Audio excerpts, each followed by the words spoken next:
going to knock you down.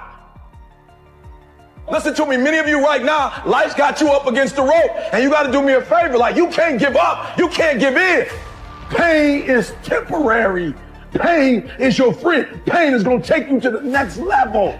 When you going through pain, I know what you feeling. I know exactly, because I've been there. I've done that. But you got to work through it. And the reason why most of you are not successful is because every single time stuff not going your way, you give up, you quit, you let go, and people feel weakness. They feel it.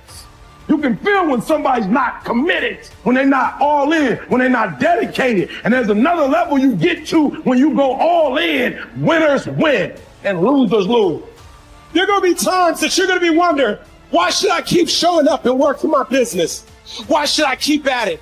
Why should I keep showing up to the conventions? Why should I keep picking up the phones and making the phone calls? Why should I keep fighting for my goals and fighting for my dreams? And what I want to remind you is that you got to show up for your life regardless of the circumstances. You got to show up in spite of the naysayers.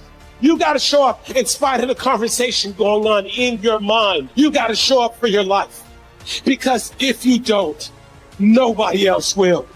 If you want unreasonable results in your life, you've got to be willing to be unreasonable. Part of being unreasonable, you don't judge according to appearances. Part of being unreasonable, you can see it because you believe it. You must have the faith to call forth those things that be not as though they were. You've got to decide, I deserve this, and I'm going to have it. You've got to say yes to your life. You've got to say yes. Yes to my dreams. Yes to me. Yes, I can make it. Yes, I can. Doesn't matter how many failures I've made. Doesn't matter how many mistakes I've endured.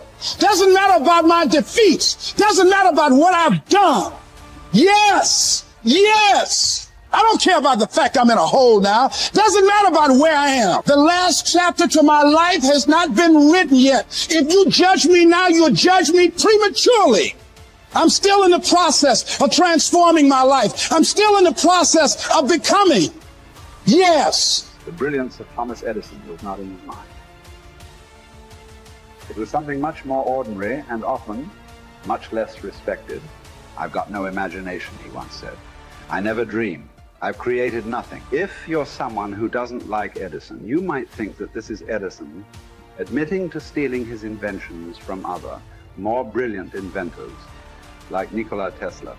Not quite, but he did readily concede that most of the credit belonged to something other than his brain. The genius hangs around his laboratory day and night, Edison said. If anything happens, he's there to catch it. If he wasn't, it might happen just the same. Only it would never be his. What he's talking about is showing up.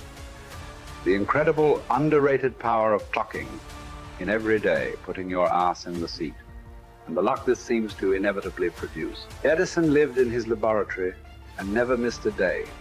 Like Gehrig, even when he was sick, when he was tired, or when visited by tragedy or disaster. The modern conveniences we can trace to his lab then owe far more to his body than his brain, to the compounding power of consistency rather than sheer release.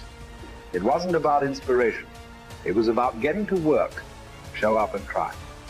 Get on the treadmill, pick up the violin, script out some sequences, reach out to some clients, read some reports, lift a couple weights, jog 1 mile, cross one thing off the to-do list, chase down a lead. It doesn't matter what it is.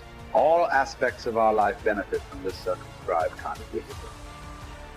Just as long as you do something every day, that is the important thing. Show up.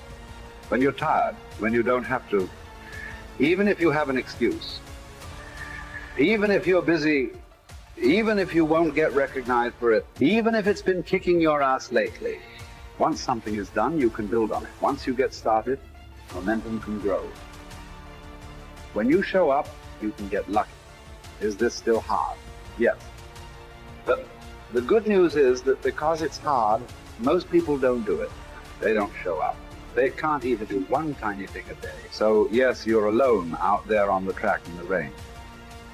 You're the only one responding on Christmas. But having the lead is, by definition, a little lonely. This is also why it's quiet in the morning. You have the opportunities all to yourself. Don't worry about setting any records. Just report for duty. No excuses. And here's the irony. This is also a way to break records. Consistency is a superpower. Day to day, willpower is incredibly rare. Lowell Gettrig was a solid position player and a good hitter. But his success really was rooted in the fact that he didn't miss many days of work. It's quite likely that had he continued at his normal pace and not been stricken with R's, that he would have put up career numbers that surpassed Babe Ruth. Gettrig wasn't just able to show up despite injuries and fatigue. He also had to push through ennui, doubt, and just plain not feeling it. He had slumps like we all do, but he also understood what they meant. As a minor leaguer, he had struggled at the plate and thought about quitting. The Yankees' owner sent down a scout to walk Gehrig through the very basic math of a batting average. A good hitter hits 300, and hitting 350 is terrific. Hitting 400 is almost unheard of. What does that translate to? Missing on 6 tries out of 10. A hitter can also go days, weeks without touching the ball. That's what the scout told him. The most important thing a young ball player can learn is that he can't be good every day. You don't have to always be amazed. You do always have to show up.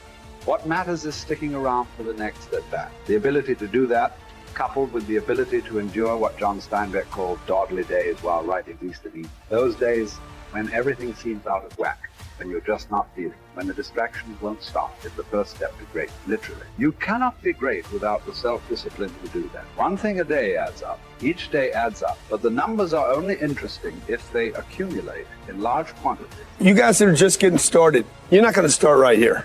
You're going to start down there, probably in another city, another town. I grew up in Lake Charles, Louisiana, no money, raised by a single mother. I was in debt at 25 years old. First thing that I had to do in my life was not learn a new skill. First thing I had to do to get my life moving in the right direction was self-development. It is vital. It was vital for me that I improved myself and I could start depending upon me. I had to show up every day with some rituals, some disciplines, and start getting myself to trust me. Not trust others, but trust myself to do the right thing every day. One of the things that I started doing was beating the sun up every morning. I'm going to beat that sun up every morning so that I have the discipline and the control over my life. So I knew, hey, before that thing pops, I'm going to pop. I'm going to get out of bed, depend on myself, get up at the same time every day. And for me, that time, regardless of where I was beat that sun up. No matter where I am, I'm going to beat that thing up. So it gives me a sense of control over my own life. Second thing, I had to start cleaning up my life and my friends and my environment. When I was younger, between 15 and 25, I was doing crazy stuff in my life. Wasting my weekends. I have the saying, weekends are for the weak. I was drinking, fooling around with a bunch of bad things, bad people. At 25 years old, I cleaned it all up. Quit going to those places. Quit hanging out with people that did not have ethics and discipline in their life. I wanted to build something in my life. I wanted to become someone. And to do that, to become someone in the eyes of the world, just beating that sun up every morning gives me the sense of accomplishment that I did what I said I was going to do, that I woke up when I said I would wake up, and I start building respect for myself, start believing in myself so that I can go out into the world. And maybe today when I go into this meeting that I'm dressed for, they'll believe in me as much as I believe in me, and that'll show up in a contract, a deal, maybe even some money.